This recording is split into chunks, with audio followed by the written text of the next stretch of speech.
प्रार्थनान हेच मुचे मागणी, हीच मुची प्रार्थनान हेच मुचे मागणी.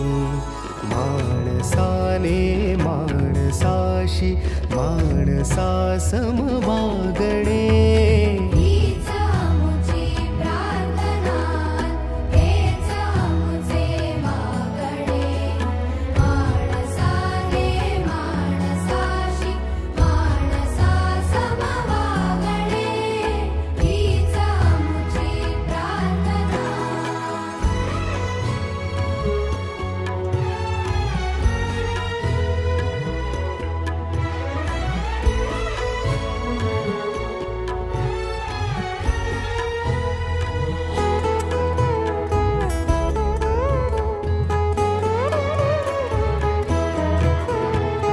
धर्म जाती प्रांत भाषा द्वेष सारे